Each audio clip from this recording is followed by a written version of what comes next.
오늘 우리에게 은혜 주실 하나님의 말씀은 구약 성경 잠언 4장 23절 우리 한 절 말씀을 다 함께 봉독하겠습니다.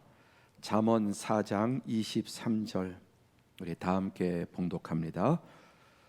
모든 지킬 만한 것 중에 더욱 내 마음을 지키라. 생명의 근원이 이에서 남이니라. 아멘. 설 명절 잘 보내셨습니까? 저도 우리 모든 성도들의 사랑 가운데 참 행복한 좋은 명절을 보내게 됐습니다. 하나님께서 다시금 우리에게 주일을 주셨는데 주일이 반복되는 이유는 우리의 연약함과 한계를 아시는 주님께서 우리를 다시 일으켜 세워주시고 또 다시 또 붙잡아 주시고 다시 새 힘을 주시고 또 다시 출발할 수 있게 하는 하나님의 사랑과 배려인 줄로 믿습니다. 한 번 묶인 것은 한 번만 풀면 되지만 여러 번 묶인 것은 여러 번 풀어야 되고 많이 묶인 것은 많이 풀어야 됩니다. 그래서 우리가 일상의 경험을 통해서 알 수 있죠. 금년 하나님께서 계속해서 우리의 묶인 부분을 아주 샅샅이 풀어주시기 위해서 계속해서 풀어주는 자유케 하는 말씀을 주시는 줄로 믿습니다. 오늘 말씀의 제목은 마음의 건강 검진입니다.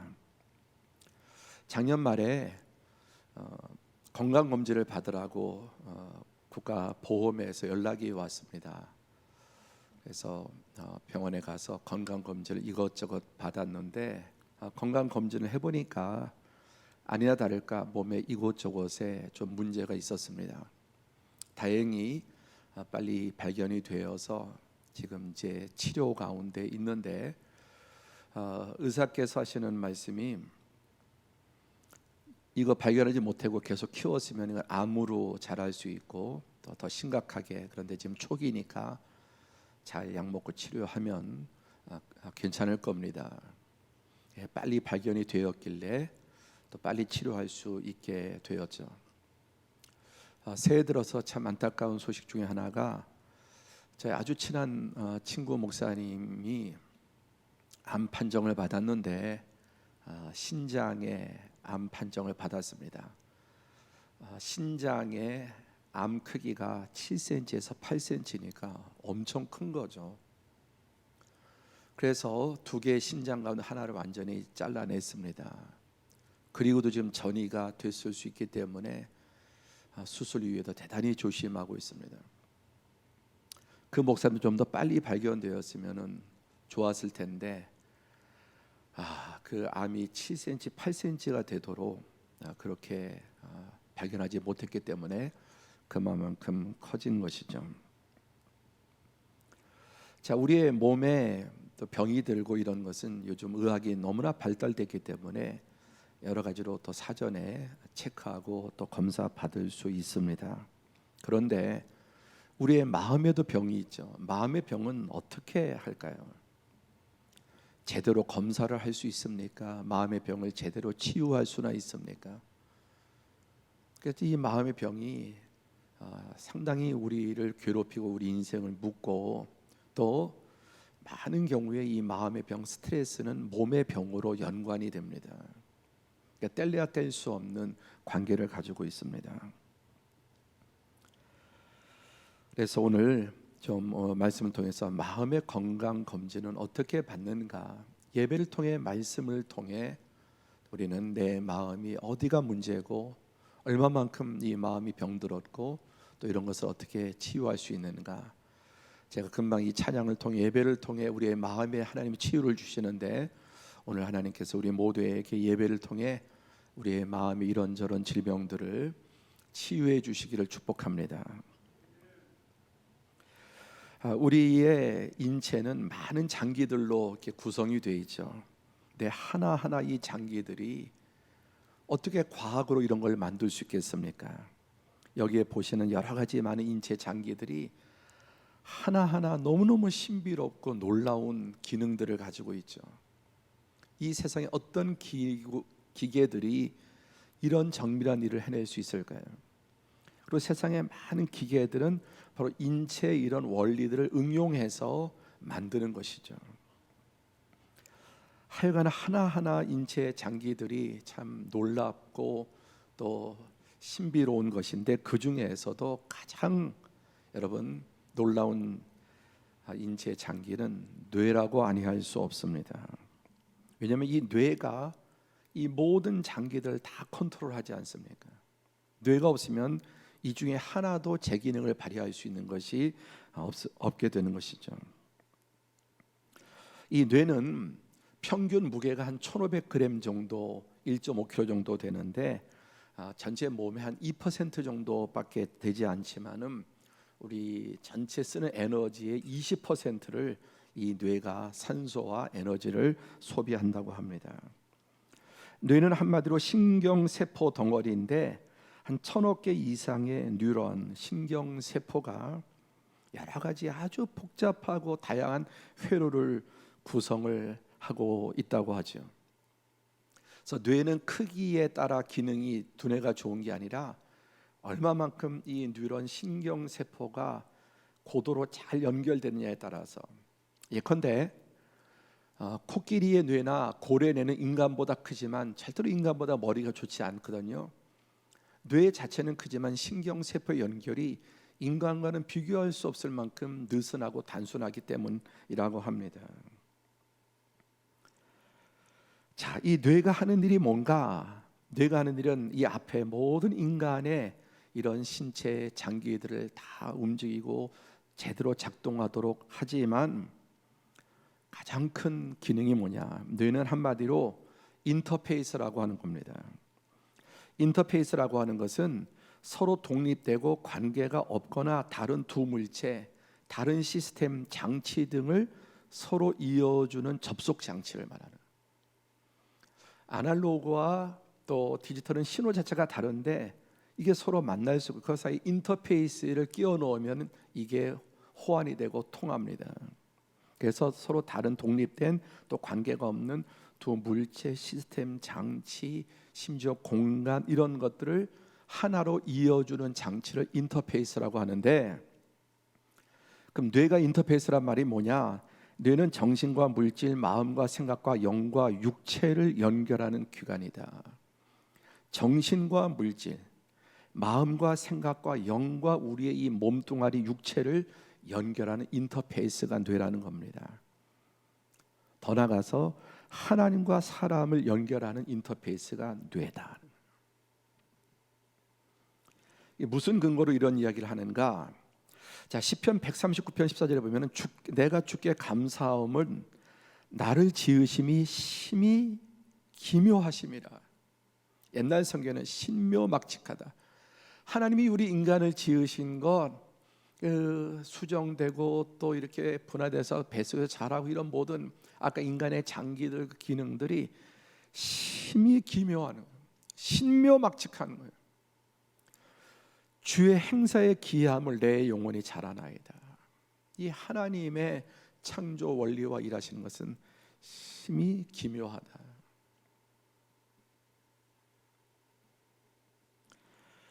자, 그래서 이 뇌가 하나의 소우주이고 인체 중에 가장 신비롭고 가장 연구가 초보 단계인 게 뇌라는 겁니다. 지금 말씀드린 이런 모든 이야기들은 이분은 티머시 제닝스라고 하는 미국 소비자 연구위원회가 선정한 최고의 신경정신과 의사예요. 미국에서도 최고의 권위를 가지고 있는 여러 해 최고의 의사로 뽑힌 신경정신과 전문인데, 이분은 뇌과학자에다가 신경과 또 정신과 의사에다가 의학과 신학까지 겸비한 아주 신실한 그리스도인. 벌써 얼굴에 그죠? 너무 이 신실함이 얼굴에 딱 나타나죠. 그래서 이 뇌와 신경, 정신, 마음 상담의 최고 권위자인데, 이분이 이제 여러 이런 강연을 하면서 이 뇌를 통한 하나님의 그 신묘막측한 비밀들을 이렇게 또 의학을 통해서 성경과 연결해서 풀어내는 겁니다. 그리고 3권의 책을 썼는데 교회에 주문해 놨는데 다음 주에 올 겁니다. 한번 이 책 너무너무 재밌고 필요한 책이에요. 저는 이런 분이 이 시대에 계셔서 우리가 알 수 없는 이런 신비한 부분을 알려주어서 너무나 감사합니다. 뇌, 하나님의 설계의 비밀, 이것이 다 의학적으로 또 뇌과학적으로 상담, 정신과 치유 모든 걸 통해 전문가로서 이런 책을. 두 번째, 생각, 하나님의 설계의 비밀. 세 번째, 마음. 뇌와 마음과 생각이 다르다는 겁니다. 영은 말할 것도 없고요. 그래서 이런 것들을 이제 과학적으로 입증해서 책을 썼습니다. 그래서 이 책에 이제 의하면 뇌는 컴퓨터로 치면 하드웨어라고 하는 겁니다. 제가 좀 이런 말씀을 장황하게 드리는 중요한 이유가 있습니다. 이렇게 보다시피 이 뇌는 인간의 그 부위별로 여러 가지 고유의 기능들, 역할들을 하고 있는데 컴퓨터의 하드웨어고 CPU와 같다. 이 뇌는 뉴런이라고 하는 신경세포, 또 시냅스, 신경 전달 물질 등 우리가 물리적으로 만지고 또 눈으로 이렇게 볼 수 있고 기술적으로 조작할 수 있는 것들입니다. 물질이니까요. 그래서 이 중추신경계의 모든 궤를 이제 통틀어서 이렇게 뇌라고 하는데 한마디로 하드웨어, 우리 인간을 움직이는. 근데 하드웨어 가지고는 아무것도 못하죠. 소프트웨어가 있어야 컴퓨터를 구동합니다. 그래서 뇌는 하나님 만드신 우주 최고의 고성능 컴퓨터인 거예요. 더 이상 업그레이드 될 수 없는, 왜냐하면 자체적으로 계속 업그레이드 할 수 있는, 사용하기에 따라서. 그래서 이 좋은 컴퓨터 같은데 마음이나 사고나 성품, 언어는 이제 이 안에 소프트웨어를 입력한다는 것입니다. 그런데 컴퓨터 하드 드라이브가 고장 나면은 아무리 좋은 프로그램을 깔아도 작동이 안 되죠. 그래서 사고라든지 질병으로 뇌가 손상을 입게 되면은 뇌 이상이 오고 정상적으로 작동이 안 된다는 겁니다. 그래서 알츠하이머, 조현병, 조울증 같은 질환의 이 병은 뇌인성 병이라고 하는데 뇌가 사고나 호르몬의 어떤 질병으로 인해서 뇌가 하드웨어가 CPU가 망가진 상태예요. 자, 두 번째, 마음은 우리의 사고, 마음, 정신은 소프트웨어라는 겁니다. 그러니까 뇌의 영역을 좌뇌, 우뇌에서도 여러 가지 관장하는 부분들이 이렇게 다 과학적으로 나와 있지 않습니까? 아무리 컴퓨터가 좋아도 거기에 운영 프로그램을 잘 깔아야 됩니다. 스마트폰이 아무리 좋은 거라도 거기에 여러 가지 앱을 깔아야 또 웹에 연결해야 이게 제 기능을 발휘하게 되는 것처럼 여기 이제 소프트웨어를 까는 겁니다. 예를 들어서 이제 언어는 누구도 타고난 사람이 없죠. 여러분, 어떤 사람은 태어날 때 영어를, 어떤 사람은 독일어를, 영국 사람이라도 영어, 독일 사람이라도 독일어를, 한국 사람이라도 독일어가 우리에게 깔려 있지 않아요. 이제 태어나서 학습을 통해, 환경을 통해 이것이 이제 소프트웨어가, 언어가 깔리는 겁니다. 이번에 설 명절에 저희는 줌으로 저희 모든 일가가 줌으로 예배드리고 또 교제를 했는데 참 재미있는 현상이, 제 조카 손주가 미국에 살고 있는데 아빠도 한국 사람이고 엄마도 한국 사람인데 얘는 미국에서 태어났어요. 한국말을 잘 못해요. 그래서 대화하는데 영어로 이렇게 말하는데 어쩜 그렇게 영어를 잘해요. 4살 정도밖에 안 된 녀석이 나보다 훨씬 잘해요. 발음이 미국 사람 울고 갈 정도로 그 발음이나 이런 것들이에요. 이거 완전히 한국산인데 미국에서 자라니까 한국말은 못하고 미국 언어가 습득이 돼, 소프트웨어가 미국 영어가 깔린 겁니다. 공부도 다 우리 머릿속에 이 소프트웨어를 까는 거죠. 음악도 또 여러 가지 예술도 문학도 언어도 사상도. 언어를 깔 수 있는 능력은 뇌 속에 있지만 어떤 언어를 거기에다가 까느냐 하는 거는 그 사람의 환경과 학습에 의해서, 일본에 살면, 독일에 살면, 아프리카에 살면 그 나라의 언어가 후천적으로 깔리는 겁니다. 그런데 그 많은 언어 가운데 지금 이 상황에서 어떤 말을, 어떤 단어를, 어떤 표정과 어떤 강세로 말할 것인가는 마음이 결정하는 거예요. 마음이 수많은 단어가 있어도 이 상황에 어떤 표정, 어떤 말, 어떤 억양으로 어떤 단어를 끄집어서 말할 것이냐는 그 사람의 마음에 달려 있다는 거예요. 그래서 이것을 이제 알려주면, 뇌를 통해서 알려주면은 그 입을 통해서 이렇게 나오는 거죠. 하드웨어를 통해서. 여러분, 그럼 인간의 마음이 어디 있겠습니까? 마음이, 우리 마음이 보통 이렇게 하트를 그리는데, 이 마음은 뇌에 있는 것도 아니고 가슴에 있는 것도 아니고 뇌와 연결, 아까 인터페이스라고. 그래서 이 안에 여러 가지 우리가 배운 것들, 언어들. 그러나 외과 의사가 아무리 정신외과 의사가 뇌를 잘라서 분해해도 거기에 영어가 나오겠습니까? 일어가 나오겠습니까? 철학이 나오겠습니까? 신비한 거예요. 신묘막측한 거예요. 우리 안에 들어있는 그 엄청난 많은 지식들, 평생 보고 쌓아둔 게 뇌를 자른다고 그게 거기에, 여러분, 이건 음악, 이거는 미술, 이건 언어, 이거는 예능, 이렇게 나와 있는 게 아니라는 거예요.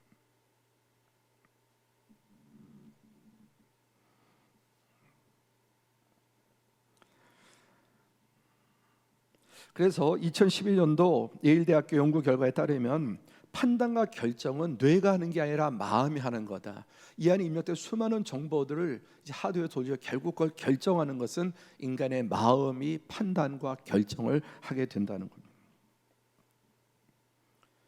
그리고 이 뇌는 어떤 특별한 활동을 많이 하면 그쪽으로 계속 발전해요. 계속 수학을 많이 한다든지 철학을 많이 한다든지, 또 그 사람이 어떤 특정한 학문을, 그럼 자기가 많이 쓰는 쪽으로 발달하지만 안 쓰는 쪽은 또 퇴화가 되고 신경세포, 뉴런 이런 것들이 다 그쪽으로 연결이 다 끊어져 버리고요. 많이 쓰면 새로운 세포들이 막 만들어지면서 서로 이리저리 막 연결되고, 그래서 계속 그쪽이 더 발달한다는 것입니다.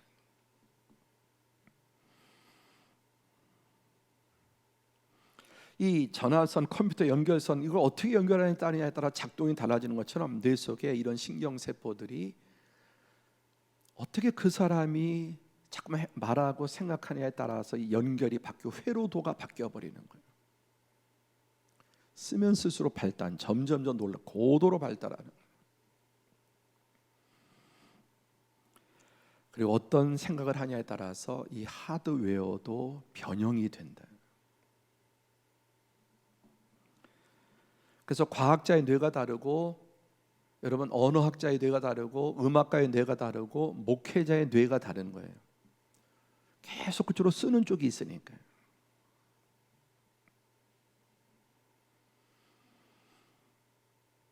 참 신묘막측한. 그래서 이 뇌를 통해 하나님께서 마음과 생각과 또 환경과 이것을 연결하고, 영과 육을 연결하고, 또 하나님과 인간을 연결하고, 심지어 하나님과 사탄도 이 인터페이스에서 연결이 되는 것입니다. 그래서 성경은 오늘 본문 말씀에 보십시오. 다 함께 시작. 모든 지킬 만한 것 중에 더욱 내 마음을 지키라. 생명의 근원이 여기에서 난다. 이거 좀 풀어서 쓰면 지켜야 할 중요한 것들이 많이 있지만 그 중에 가장 중요한 것은 마음을 지키는 것이다. 왜냐하면 살고 죽는 것과 인생의 모든 것이 바로 마음에 달려 있기 때문에. 그래서 마음 먹기 달렸다. 마음 먹기 달렸다는 말이, 여러분, 성경에서 나오는 말씀이고, 이건 과학적으로 입증된 것이고 인간의 경험으로도 완전히 입증된 진리다. 그래서 소중한 것, 지켜야 될 것이 많이 있지만 가장 중요한 것은, 가장 여러분 관심을 기울이고 지켜야 될 것은 마음이다. 생명의 근원이 여기에서 나오고, 인간의 모든 활동이 다 이 마음으로부터 시작이 되는 것입니다. 마음을 지키라는 말씀 원어상에 보면 경비원을 세워라, 파수꾼을 세워라. 여러분, 아파트에 경비하시는 분들이 있죠. 경비실이 있고 아무나 들어오면 안 되잖아요. 도둑이 들어와도 안 되고 나쁜 애들이 들어와서도 그러면 그걸 계속 지키면서 주민들은 잘 들어오도록, 그렇죠? 그리고 들어오지 말아야 될 것, 위험한 위해적인 것들은 막는, 마음을 늘 이렇게 경비원을 세워서 지켜야 된다는 겁니다. 생명의 근원이에요. 인간의 모든 것의 근원이기 때문에. 그래서 잠언 23장 7절에 보니까 대저 그 마음의 생각이 어떠하면 그 위인도 그러한즉, 그 사람의 어떤 사람이냐, 그 사람의 마음가짐이 그 사람이 그러는 거예요. 또 잠언 17장 22절에 여러분 이게 벌써 2000년도 훨씬 더 되는 2500년 전의 말씀이잖아요. 마음의 즐거움은 양약이라도 최고의 좋은 보약이 마음이 즐겁고 행복한 거예요. 그런데 심령의 근심은, 마음의 근심은 뼈를 마르게, 이게 가장 나쁜 질병을 말하는 거예요. 뼈도 마를 정도로, 뼈도 병들 정도로 이 마음의 스트레스, 마음이 상하는 것이 사람의 몸도 이렇게 건강하게도 만들고 뼈도 이렇게 마르도록 만든다는 것입니다. 요한복음 13장 2절에 마귀가 벌써 시몬의 아들 가룟 유다의 마음에 예수 팔려는 생각을 호주머니에 넣어준 게 아니라 가룟 유다의 마음속에 넣어줬더니 그냥 예수님 팔아버리는 거예요. 그런데 가룟 유다는 예수님이 저는 도둑이다, 회로가 늘 그렇게 만들어져 있기 때문에 돌이킬 수가 없는 거예요. 예수님께서 네가 나를 팔 거라고 말해도 가서 팔아요. 왜? 회로가 그렇게 딱 굳어졌기 때문에 이걸 돌이킬 수 있는 정신적인 회로가 없다는 겁니다.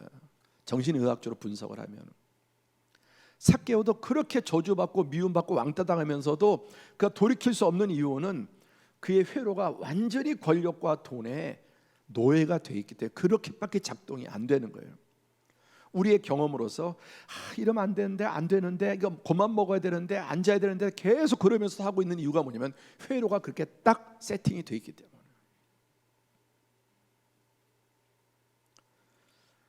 로마서 10장 9절에 보시면은 내가 만일 내 입으로 예수를 주로 시인하며 또 하나님께서 그를 죽은 자 가운데서 살리신 것을 내 마음에 믿으면 구원을 받으리라. 여러분, 우리가 구원을 어디에서 받는가? 마음으로 믿어서 구원을 받는 거예요. 그러니까 사탄이 들어와서 우리를 지배하는 자리도 마음이고, 하나님의 영이 들어오셔서 나를 구원시키고 좌정하는 것도 마음이다. 마음으로 믿어서 구원을 받고, 입으로 신하는 것은 정말 마음으로 믿으면 입으로 나오는 거죠.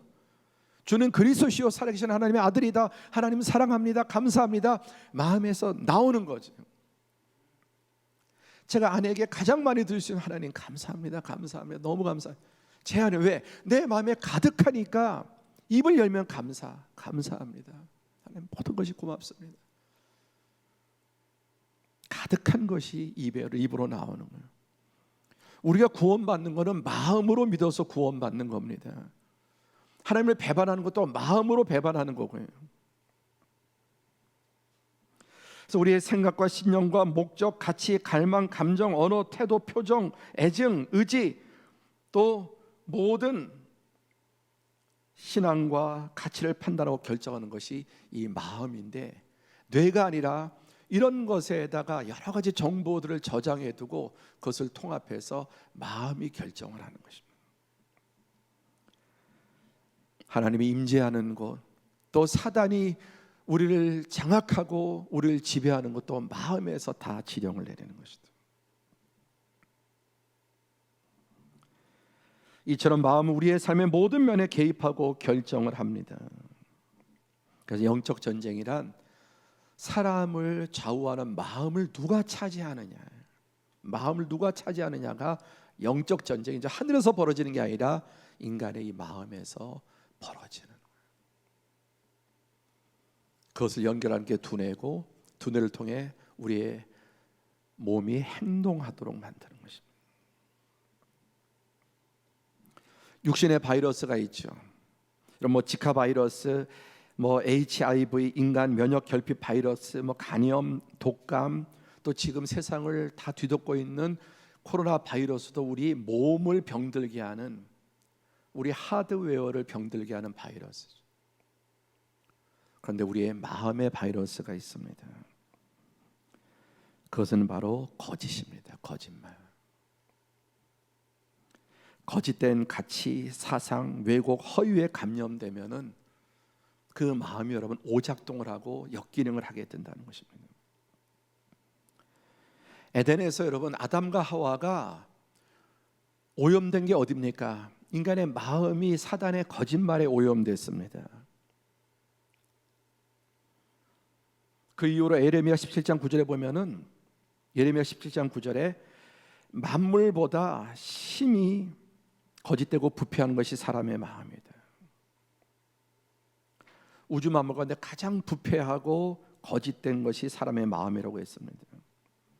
그러니까 여러분, 인간의 마음에는 답이 없는 거. 함께 하자. 마음에는 답이 없다.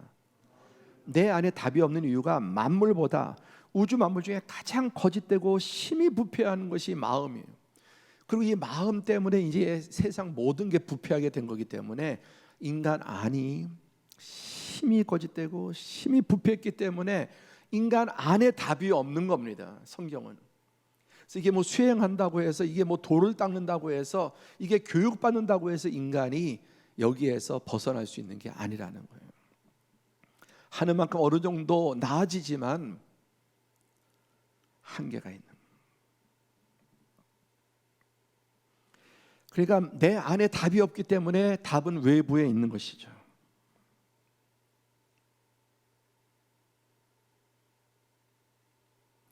그런데 여러분, 인간의 뇌에 가장 영향을 미치는 게 뭐냐? 제가 일부러 이 뇌에 대해서 많이 말씀을 드렸는데, 더 구체적인 내용들은 그 책을 보시면 명쾌하게 우리의 뇌에 가장 영향을 강력하게 주는 게 뭐냐? 그게 바로 하나님에 대한 인식이에요. 너무나 당연한 게, 우리가 이런 벌레를 봐도 아우 징그러 영향을 받죠. 예쁜 꽃을 봐도 아름답다. 하물며 온 우주에 가장 강력하고 크고 위대하신 창조주 하나님에 대한 생각은 인간에게 느끼든 못 느끼든 가장 강력한 뇌에 영향을 끼친다는 거예요. 그런데 그 하나님을 어떻게 생각하느냐? 모든 인간은 부인해도 하나님에 대한 신의식이 있거든요. 근데 하나님에 대해서 어떤 무신론에 빠지거나 유신론에 빠지거나 또 우상에 빠지면 어떻게 되겠습니까? 그래서 우리가 믿는 하나님의 이미지에 따라서 우리 생각을 주관하는 뇌신경의 신호 전달, 기제, 체제, 이런 시스템이 변화가 일어나고 그것이 우리의 삶을 움직인다는 겁니다. 자, 우리 삭개오 같은 경우에 하나님이 얼마나 두렵고, 그렇죠? 부인하고 싶은 분이겠어요. 가늠하다 현장에 잡힌 여인, 또 수가성에 남편 6을 두었던 여인, 또 막달라 마리아, 이들은 오랜 기간 환경 속에 차별과 모욕과 버림받음, 착취, 죄책감, 파괴, 혐오, 두려움, 하나님을 부인하거나 하나님에 대해서, 여러분, 하나님에 대한 공포를 가지고 있죠. 그것이 그들을 그 삶에서 건져내는 것이 아니라 더 깊이 늪으로 빠지게 만든다는 겁니다. 여러분, 율법적인 하나님은 절대로 사람을 구원하지 못해요. 율법적인 하나님은 두려움의 하나님인데, 벌 주는 하나님인데, 율법적인 하나님을 만나면 더 깊이 빠지게 돼 있어요.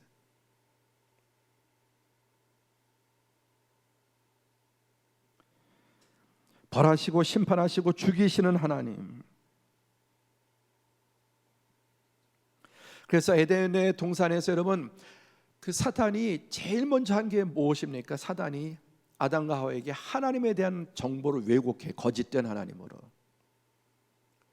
하나님에 대한 불만을 일으키고 의심을 일으키고 거부감을 일으켜요. 야, 하나님이 너에게 준 거 다 허접한 것만 주고 가장 중요한 거는 하나님이 딱 빼놨어요. 그게 선악과예요. 그리고 하나님을 거짓말쟁이로, 죽는다고? 야, 죽지 않아. 하나님의 말을, 하나님을 거짓말쟁이로 만들고 인간을 과대, 너 이것을 먹으면 네가 하나님처럼 될 수 있어. 인간은 과장시키고 하나님은 축소시키고, 사단은 자기가 참이 되고 하나님은 거짓이 되고, 이러면서 여러분 머릿속에 거짓된 정보를 넣어주니까 감염이 되고 선악과를 따먹게 된 것입니다.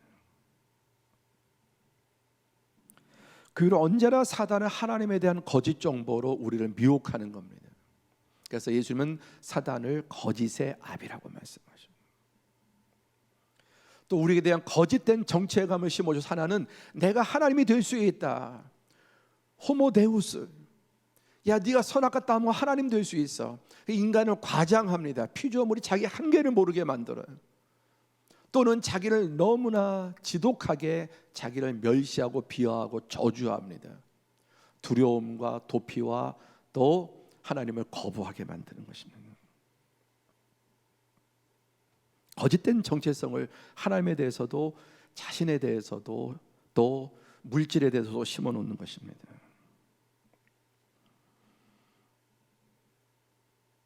여러분, 진정한 자유와 행복은 하나님을 바로 아는 것, 하나님을 바로 아는 것, 그리고 하나님은 나를 어떻게 보시는가를 바로 깨닫는 것에 시작이 되는데, 너무나 안타까운 것은 많은 성도들이 예수를 믿어도 율법적인 하나님에 매여 있는, 이 마귀가 하는 짓이 율법적인 하나님, 두려운 하나님, 무서운 하나님, 기피하고 싶은 하나님. 근데 예수님이 오셔서 진정한 하나님이 어떤 분인지를 보여주시는 거죠. 삭개오를 찾아가시고 수가성에 7 남편을 두었던 정말 그 시대의 막장 여인을 찾아가시고 7 길림 들렸던 막달라 마리아를 찾아가시고 세리와 창녀와 죄인들을 찾아가심으로써 하나님이 어떤 하나님인지, 이 잘못된 율법적인 하나님 관해서 예수님이 참 하나님의 사랑의 하나님이심을 보여주는 것입니다. 이사야 61장 1절 보니까 주 여호와의 영이 내게 내리셨으니 이는 여호와께서 내게 기름을 부으사 가난한 자에게 아름다운 소식을 전하게 하려 하심이라. 나를 보내사 마음이 상한 자를 고치며 포로된 자에게 자유를, 갇힌 자에게 노임을 선포하며. 예수님에 대한 예언인데, 하나님의 아들 예수님이 오신 이유가 무엇입니까? 가난한 자에게 아름다운 소식, 마음이 상한 자를 고치고 포로된 자를 자유케 하고 갇힌 자에게 노임을 선포하는 진정한 하나님의 모습을, 사단에 의해서 왜곡된 하나님을 진리로 바로 보여주시는 것입니다. 성경 하나님은 사랑이시라. 하나님이 세상을 만드신 이유가 무엇입니까? 하나님의 복의 대상, 사랑의 대상으로.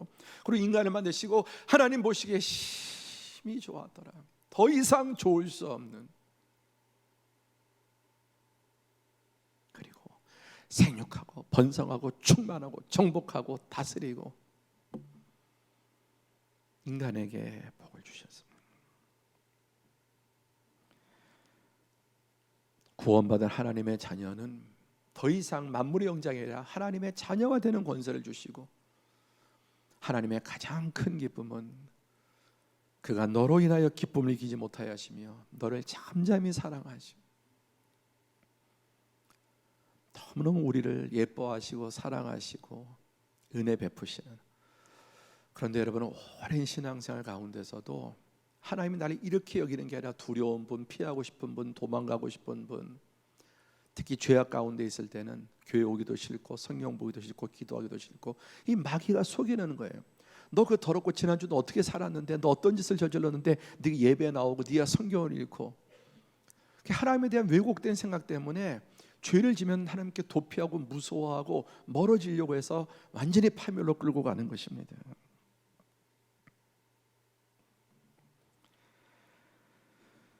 율법이 아닌 참된 복음의 신앙은 하나님이 나를 어떻게 보시는가, 하나님은 나로 인하여 기쁨을 이기지 못하여 하시고 나를 즐거이 부르며 기뻐하시고 사랑하신다는 것입니다.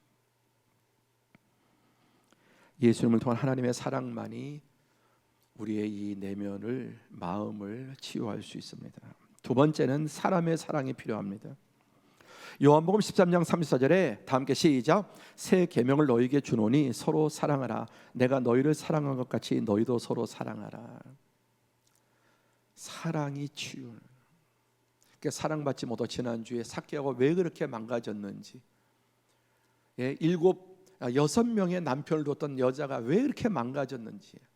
여러분, 사람의 모든 파괴는 사랑받지 못하는, 하나님의 사랑을 알지 못하고 또 정당한 사랑을 받지 못하는.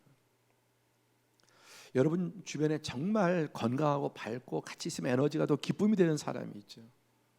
이 사람은 내면이 건강하거나 병든 내면이 치유된 사람이에요. 그런데 옆에 있으면 우울하고 불안하고 자꾸만 같이 있기 싫고 거부감이 들고 부담스러운 사람이 있어요. 그 내면이 묶여있는 사람과 같이 있으면 옆에 있는 사람도 힘들어요.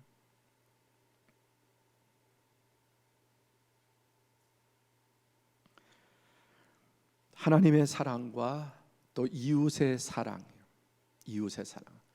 그 첫째가 성장하자 부모로부터 충분한 인정과 사랑과 대우와 용서와 관용을 베풀고 받고 자라야 되는데, 우리는 어릴 때 유교적인, 불교적인, 또 인과응보적인 그런 것들을 많이 학교에서, 사회에서, 이 사회 구조가 너무나 그런 것들이 많아요. 깊은 열등감과 상처와 내면의 밑빠진 독과 같은 파괴된 병든 내면을 가지고 있는, 그러니까 그런 사람이 신앙을 가져도 그런 식으로 하나님을 이해하는 거예요. 그게 바로 종교의 영이고 율법주의적인 신앙입니다. 하나님 사랑과 이웃 사랑은 우리의 뇌와 마음과 정신과 영의 모든 것을 여러분 극대화시킵니다. 우리의 생체 에너지가 가장 극대화될 때가 사랑할 때, 기쁠 때, 감사할 때. 그 중에서도 사랑, 진정한 사랑을 주고받을 때 인간의 모든 생체 에너지가 분수처럼 솟아나게 돼요. 그래서 이 사랑은 영과 혼과 마음과 몸에 최상의 여러분 에너지를, 기쁨을 주는. 그래서 진정으로 사랑하는 사람과 사랑을 나눌 때 인간은 우주를 가진 것처럼 행복하는 거예요. 미움받을 때, 관계가 깨질 때 어떤 상황 속에서도 지옥 같은 황폐한 내면을 가질 수밖에 없는 것입니다. 자, 이번 설 연휴 때 우리 가족들하고 영화 하나를 집에서 보게 됐는데 파파로티라고 하는 영화였습니다. 이 파파로티는 김호중 씨의 이야기를 실화를 영화로 만든 것인데, 미스터 트롯에 나와서 히트를 친 분이죠. 이 김호중 씨는 어릴 때 부모님이 이혼하고 각자가 결혼해버리고 자기를 버리고, 아버지도 어머니, 아빠도 엄마도 버리고, 그리고 할머니랑 이제 할머니 손에 컸는데 할머니가 암으로 또 일찍 세상을 떠났습니다. 그때부터 방황이 시작되고 고등학생 때 조직 폭력배 집단에 들어가서 조폭 생활을 하는 거예요. 그가 어릴 때 신앙이 있었지만 하나님에 대한 원망, 하나님이 나한테 해준 게 뭐야? 보호해 준 게, 우리 집안 다 깨지고 아버지 버림받고 할머니도 그나마 암으로 죽고, 하나님에 대한 그릇된 인식, 그리고 어른들에 대한, 부모에 대한, 사회에 대한. 여러분 또 이렇게 행동하니까 학교에서 어디에서나 좋게 보겠습니까? 저 문제야, 저 문제야. 이 학교 퇴학, 다른 학교, 이 학교 퇴학, 계속해서 떠돌아다니는. 근데 김천 예고에 들어갔지만은 원래 그 목소리가 타고나서 퇴학 위기를 맞게 됐는데 서수용 선생님을 만나게 됐습니다. 그리고 선생님이 이 김호중 학생의 목소리를 듣니, 너는 하늘이 주신 소리다, 천상의 소리를 가지고 있다. 내 나이에 너같이 소리를 낼 수 있는 사람은 지구상에 아무도 없다. 한 번도 그런 칭찬과 인정을 받아본 적이 없는 거예요. 그리고 내가 너를 책임질 테니까 조폭에서 나와라. 절대로 어떤 경우도 폭력을 쓰지 마라. 학교를 결석하지 마라. 이것만 네가 지키면 내가 너를 책임져 주겠다. 그래서 이 김호중 학생은 서수영 선생님의 인정과 격려와 사랑과 돌봄으로 조직폭력배 집단에서 나오게 되고, 그 천부적인 원석과 같은 목소리를 선생님이 심혈을 기울여서 갈고 닦아줘요. 얘가 너무 노래를 잘하니까 이 노래하는 거를 영상으로 찍어서 유튜브에 올렸는데 그게 방송가에 알려지고, 뭐 강호동 씨가 그 하는 있잖아요, 뭐 그런 거기에 출연하게 되고 대학에 지나가고 독일로 유학을 가게 돼요. 그래서 한국의 파바로티라고 하는 별명이 붙었는데, 작년에 미스터 트롯이라고 하는 프로그램에 출연해서 공전의 히트를 치게 됩니다. 그래서 별명이 트바로티, 트로트의 파바로티라.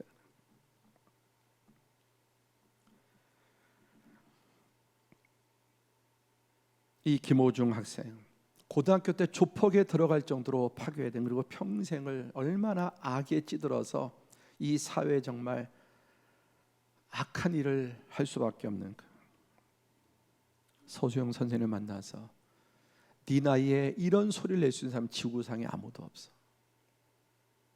내가 너를 책임져 줄게. 너를 만들어 줄게.